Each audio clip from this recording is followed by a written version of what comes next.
Hey everyone, this is History Behind Money. And if you are watching this right now, you already know something massive just happened. It is February 28th, 2026, and while most people in America were still asleep, the Middle East changed overnight. At around 2:30 in the morning Eastern Time, President Trump went live on Truth Social. And in that video, he confirmed something that most analysts had been saying was months away, if it ever happened at all. He said the United States and Israel had begun what he called major combat operations inside Iran. Not airstrikes, not a warning shot. Major combat operations. Within hours, explosions were confirmed across Tehran, Isfahan, Karaj, Kerman Shah, and Kerman Shah. Dozens of U.S. strike aircraft operating from carrier groups in the region hit multiple targets in coordinated waves: nuclear facilities, missile production sites, command infrastructure. The Pentagon named the mission Operation Epic Fury. Israel called it's part of the operation Operation Roaring Lion. Iran did not wait. Ballistic missiles were fired back at Israel and at U.S. military bases across the Gulf region: Qatar, Bahrain, Kuwait, and the United Arab Emirates. Al Udeid Air Base in Qatar, which houses around 10,000 U.S. military personnel and serves as the main U.S. forward command center in the entire region, was among the targets. So was the U.S. Navy's 5th Fleet headquarters in Bahrain. Qatar's defense ministry confirmed it intercepted at least 2 of the incoming missiles. Journalists on the ground in Dubai reported a visible explosion and smoke in the sky, confirmed by AFP reporters at the scene. The United Nations Security Council called an emergency meeting. Airspace across the Middle East was shut down entirely, and before global markets had even fully reopened, before a single trade was processed on Wall Street, COMEX silver had already jumped nearly 5%. Silver closed Friday at $32.60, according to the London trading desk at TS2 Dawn Tech, and it was already surging in overnight markets before anyone had their morning coffee. That move tells you something important. It is not just telling you that investors are scared. It is telling you that the people who move real money had already been watching this moment build for weeks, and now that it has arrived, they are acting fast. But here is the real question. The question that separates the investors who make the right call from the ones who get it completely wrong. Is this move in gold and silver just a fear spike? A number that runs up fast and comes straight back down in a week, or is this the beginning of something much bigger and much more sustained? That difference matters more than almost anything else in investing. And getting it wrong has destroyed more portfolios than almost any other mistake in market history. By the end of this video, you are going to have a clear, simple framework, backed by research from Goldman Sachs, JP Morgan, Lombard, Odier, Bloomberg, the Silver Institute, and the U.S. Energy Information Administration for exactly how this conflict could develop, which direction gold and silver could move in each scenario, and what the one factor is that determines everything else. Let's get into it. Let me be direct with you about something. Every time a major conflict breaks out somewhere in the world, precious metals move. Gold goes up, silver goes up. The headlines say, safe haven demand is surging. And a lot of investors, good thoughtful investors, look at that move and think, I need to buy this. This is real. And sometimes they are right. But sometimes, and this is the part that hurts, the move fades, the fear premium deflates. And investors who bought the top of the spike end up watching gold or silver give back 20, 30, even 40% of that move over the following weeks and months. It happened after Iraq in 2003. It happened after Ukraine in 2022. The pattern is real, and it repeats. So the question is not simply, will gold and silver go up? They already are going up. The question is, will this move last? And what will determine whether it does or it doesn't? The answer to that question is not in the headlines. It is not in the footage of missiles being fired. It is in the economic machinery that this conflict could set in motion, or fail to set in motion, depending on how the next few days and weeks unfold.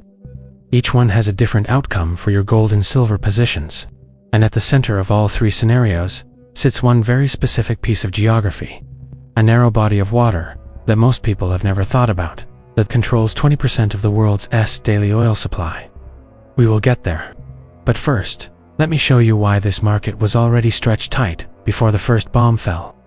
Because this did not come out of nowhere. Here is something most breaking news coverage is not going to tell you. Gold and silver were not calm and quiet before February 28th. They had already been moving for weeks. And the reason they were moving tells you something very important about how serious, sophisticated market participants had become about the risk of exactly this kind of event. According to analysis from the U.S. Gold Bureau published earlier this week, gold had already been holding comfortably above $2,500 per ounce. That level was reflecting strong safe haven demand even before a single strike was confirmed. Institutional money, the kind that moves markets, does not react to headlines after they happen. It positions ahead of them, based on intelligence and risk modeling that retail investors rarely see in real time. The fact that gold was already elevated before the bombs fell tells you that big money had already started pricing in this possibility. Silver had also been moving.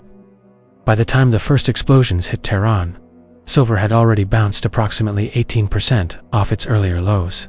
That bounce was being driven by two things at once: safe haven buying and the metal's own supply and demand fundamentals, which we are going to cover in detail later in this video. Because those fundamentals are the part of this story that almost no one in mainstream media is going to explain to you. But the single most important data point you need to understand happened on February 17th, 11 days before the strikes. On that day, Iran's Revolutionary Guard, Navy, conducted live-fire military exercises directly inside the Strait of Hormuz, not near the strait, inside it. Parts of the waterway were temporarily closed during those drills. CNBC confirmed the exercises and reported on them. Markets noticed. Quietly, without fanfare, institutional traders added a geopolitical risk premium to precious metals positions. Volatility in options markets increased. Safe haven positioning grew. And then, 11 days later, the risk that markets had been quietly hedging against became real. Here is why that sequence matters for how you interpret what is happening right now. When markets are surprised by a conflict, when it truly comes from nowhere, you often see a sharp a sharp, chaotic spike that reverses just as fast once the shock fades. But when a conflict arrives, as a confirmation of a risk the market had already started to price, the move tends to be more orderly, more directional, and more persistent, because the panic buyers are not driving the action. The prepared investors are. That is the setup we are starting from. A market that was already edgy, already positioned, and has now received the confirmation it was hedging against. What happens next depends on one thing above all others. Before we get to the scenarios, there is one distinction we need to make clear. Because gold and silver are not the same asset, they do not move the same way. And right now, that difference matters more than usual. Gold is primarily a monetary metal. It stores value. When investors are scared of inflation, scared of currency instability, or scared of geopolitical chaos, they buy gold. Simple, clean. That is gold's main job. Silver is more complicated. Silver does everything gold does. It is a safe haven asset. It responds to inflation fears. It benefits from the same forces that drive gold. But silver is also a critical industrial input. Solar panels use silver. Electric vehicles use silver. Consumer electronics use silver. The AI data centers and semiconductor facilities being built all over the world right now, they use silver. Silver is embedded in the physical infrastructure of the modern economy in a way that gold simply is not. That dual role means silver can move faster than gold when fear spikes. But it also means silver can reverse faster if the economic growth outlook darkens enough to offset the safe haven demand. The opening move we are seeing this weekend may not be the final move. What determines whether silver holds its gains or gives them back comes down to one specific place: the Strait of Hormuz. This is a narrow body of water sitting between Iran and the country of Oman, at the very bottom of the Persian Gulf. It is only about 21 miles wide at its narrowest point. Iran controls the northern shoreline, and critically, under international maritime law, some of the primary shipping lanes for commercial vessels actually run through Iranian territorial waters. Through that 21-mile corridor, approximately 20 million barrels of oil pass every single day. That is roughly 20% of the entire world's daily oil supply, moving through a passage no wider than a mid-sized city. Iran's Revolutionary Guard Navy has already issued a warning that ships would not be allowed to pass through the strait. As of the time of this recording, no formal full closure has been declared. But here is why that warning alone already matters, even before a single tanker is physically stopped. The moment that warning is issued, shipping insurance companies start raising war risk premiums. Tanker operators start rerouting or pausing Gulf transits. Asian oil importers, China, India, Japan, South Korea, start calling alternative suppliers, and spot oil prices start moving higher on the risk alone. If oil prices move and stay elevated, the inflation chain begins. Higher oil means higher energy costs across the entire economy: manufacturing, transportation, agriculture, construction. Higher energy costs feed into inflation data. Central banks start having to make harder choices about interest rates. Investors start pricing in higher inflation for longer. And when that happens, the demand for gold and silver as inflation hedges gets structurally stronger. Goldman Sachs has estimated that a meaningful disruption to the Strait of Hormuz could push oil above $100 per barrel. JP Morgan's analysis places a full blockade scenario at $120 to $130 per barrel. Bloomberg Economics has modeled that historically, oil prices rise approximately 4% for every 1% drop in global supply. There are backup routes. Saudi Arabia's east-west pipeline can move up to 5 million barrels per day to ports on the Red Sea. The U.S. Energy Information Administration estimates roughly 2.6 million barrels per day could be rerouted through alternative pipelines. But those alternatives add up to nowhere near the full 20 million barrels per day flowing through Hormuz. The gap, if the strait is meaningfully disrupted, is enormous. That is the hinge point. That is the one variable that determines which of the three scenarios we are about to walk through actually plays out. Alright, let's bring all of this together into the framework that actually matters for your positions. Based on research from Lombard, Odier, Goldman Sachs, JP Morgan, Barclays, and Bloomberg, there are three realistic paths this conflict could follow. Each one leads to a completely different outcome for gold and silver. Understanding which path the market starts pricing over the next few days is the most valuable thing you can be watching right now. This is the most likely outcome, according to Lombard Odier's geopolitical research desk. In this scenario, the US and Israeli strikes achieve their primary military goals relatively quickly. Iran responds, but its response is large in appearance and limited in actual effect. Think of the April 2024 Iran-Israel exchange, where Iran fired a dramatic salvo that was largely intercepted, with minimal damage on either side. Diplomatic channels reopen fast. Oman, which was already actively mediating nuclear talks as recently as February 26, steps back in as a back-channel intermediary. The Strait of Hormuz stays technically open. There may be some tension, some shipping slowdown, but no formal closure and no sustained oil supply disruption. Oil spikes initially, maybe $10 to $15 per barrel, and then cools within a couple of weeks as the de-escalation becomes clear. Gold jumps on safe haven demand. According to TS2 market analysis, gold could initially test the $2,550 area in this scenario. But without a persistent inflation driver, gold begins leveling off after 1 to 3 weeks. Fear fades. Risk appetite returns. The move is real, but relatively short-lived. Silver also moves higher at the open. But here is the critical difference for silver in this scenario. And this is something that did not exist in any previous comparable conflict. The global silver market has been running a supply deficit for 6 consecutive years, the cushion that has always softened silver's fall after a fierce spike. The warehouse inventory, the exchange stockpiles. That cushion is dramatically thinner today than at any point in recent history. In 2003, when fear faded, silver had supply buffer to fall back on. In 2022, same story. The fear premium deflated, supply absorbed the selling, prices corrected. Today, even in the base case de-escalation scenario, that supply cushion is significantly reduced, which means silver may hold more of its gains than historical precedent would suggest, even if the geopolitical risk premium partially fades. This is currently the most likely outcome, but it is not the only one. The effect on markets in this scenario is different from a formal blockade, but it is sustained and serious. Shipping insurance war risk premiums surge. Some tanker operators suspend Gulf transits entirely. Asian refiners, China, India, Japan, South Korea, start scrambling for alternative crude supply. Oil does not spike to $130 overnight. But it does not fall back either. It grinds persistently higher over weeks. That grinding, persistent oil price elevation is what sends a different and more dangerous signal to central banks and inflation markets. A spike in retreat says, temporary disruption, temporary price pressure, expect it to fade. A persistent grind higher says, this is becoming embedded. And when inflation expectations start becoming embedded, the entire calculus for gold and silver changes. In this scenario, gold enters what institutional desks describe as a sustained uptrend, rather than a spike. Central banks, which are already buying gold at the fastest pace since the late 1960s, according to World Gold Council data, would likely accelerate their purchases.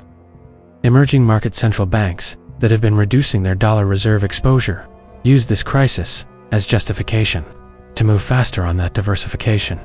The gold-to-silver ratio, which currently sits at around 59-1, begins compressing. Silver starts outperforming gold on a percentage basis, which is what historically happens when a fear spike transitions into a sustained inflationary cycle. Samuel Ramani of the Royal United Services Institute has specifically warned that a meaningful Hormuz disruption, even short of a full closure, could generate the kind of persistent global inflation pressure that markets have not had to price in since the 1970s energy shock era. In this scenario, metals could stay elevated for months rather than weeks. Scenario 3. Full Hormuz closure. Low probability. Maximum impact. This is the tail risk. Lombard Odier's base case does not include it, and most institutional desks consider it unlikely given the economic self-destruction it would represent for Iran itself. But it is not impossible. In this scenario, Iran moves to formally close the Strait of Hormuz. The US Navy is drawn into a sustained military operation to reopen it. Roughly 20% of the world's daily oil supply faces direct disruption. Institutional estimates put oil in this scenario at $100 to $120 per barrel, and potentially beyond. Global liquefied natural gas markets also feel the shock immediately, as supply chains that run through or near the Gulf are disrupted. The inflationary impact of this scenario is comparable in scale to the 1973 Arab oil embargo, an event that triggered years of elevated inflation and one of the most significant long-term precious metals rallies in modern history. For gold in this scenario, we are not talking about a normal safe haven move. We are talking about gold becoming a major institutional allocation, the kind of rebalancing that takes months to fully play out. Central banks accelerate their diversification away from the US dollar. The dollar itself faces a contradictory pressure, wartime strength pulling at one direction, inflation and fiscal expansion pulling at the other. That kind of currency tension has historically been one of the most powerful environments for gold. For silver, this extreme scenario brings more volatility. The monetary side of silver pushes prices significantly higher. But if global economic growth expectations collapse under an inflationary shock of this scale, industrial demand from factories, from EV production, from solar installations could soften. Silver still tends to benefit overall in this scenario. But the path is rough. Big swings in both directions. Not for the faint-hearted. Here's the part that most breaking news coverage is completely missing. And it is arguably the most important part of this entire story for anyone watching their silver positions right now. Every time a geopolitical crisis has hit precious metals over the last 3 decades, silver has followed a predictable pattern. It spikes on fear. Then, when the fear fades, it falls back. And the reason it always fell back is that there was supply buffer available to absorb the selling. Exchange inventories were healthy. Warehouse stockpiles were adequate. When institutional and retail buyers rotated back out of silver as fear subsided, there was enough physical supply sitting in the system to cushion the exit. Prices corrected. The market rebalanced, normal. That supply cushion is now gone. The global silver market has run a supply deficit, meaning the entire world consumed more silver than it produced for 6 consecutive years, not one bad year. 6 straight years where demand exceeded supply every single year. According to the Silver Institute's verified research, the cumulative shortfall from those 6 years stands at over 820 million ounces. To give you a sense of how large that number is, minus 820 million ounces is larger than the entire global silver mine output for a full 12 months. All of it consumed. All of it gone into solar panels, into EV components, into consumer electronics, into the AI and semiconductor infrastructure that every major technology company in the world is currently racing to build. The evidence of this depletion shows up clearly in exchange data. COMEX registered silver, the physical silver sitting in exchange-approved vaults and available for immediate delivery, has declined approximately 75% from its 2020 peak levels. In 2020, there were roughly 160 million ounces in those vaults. Today, that figure sits at around 40 million ounces. Global industrial silver demand alone runs at roughly 700 million ounces per year. The entire remaining COMEX registered stockpile represents less than 3 weeks of global industrial consumption. On top of all of this, one of the world's largest primary silver producers, Fresnillo, recently cut its 2026 silver output guidance by 9%. Primary supply is contracting at exactly the moment demand is accelerating. The U.S. Gold Bureau put it clearly earlier this week. For the first time in a major conflict environment, silver's safe haven demand and its industrial fundamentals are pointing in exactly the same direction at exactly the same time. In every previous geopolitical shock that sent silver surging, there was a supply cushion that caught it on the way back down. Today, that cushion is gone, which means the next phase of this move, whatever direction the Strait of Hormuz situation takes it, is going to be unlike what most silver investors have seen before. On February 28, 2026, US and Israeli forces launched major combat operations inside Iran. Operation Epic Fury, silver jumped nearly 5% before markets even fully reopened. Gold is testing major resistance levels. The Middle East is in active military conflict for the first time at this scale in a generation. But the real driver for precious metals right now is not the airstrikes themselves. It is the Strait of Hormuz and what Iran decides to do with it. The three scenarios are this. Scenario 1. Rapid de-escalation. Diplomatic channels reopen fast. The strait stays open. Oil spikes briefly and pulls back. Gold and silver move higher in the short term, but the fear premium fades within weeks. This is the most likely base case, according to Lombard Odier. Scenario 2. Prolonged tension and strait disruption. Iran harasses Gulf shipping without formally closing the strait. Oil grinds persistently higher. Inflation expectations begin to embed, and gold and silver enter a sustained uptrend that could last months. This is the key risk the market is currently hedging. Scenario 3. Full Hormuz closure. Tail risk, low probability, but the market impact would be historic oil at $100 to $120 or beyond. Inflation, comparable to 1973. Gold, entering major institutional allocation territory. What makes this particular moment unique, different from every previous geopolitical precious metals spike in modern history, is the 6-year structural silver deficit sitting underneath this market. In the past, fear spikes faded, and silver had nothing to catch it on the way down. The supply cushion absorbed the selling. Today, that cushion has been reduced by 75%.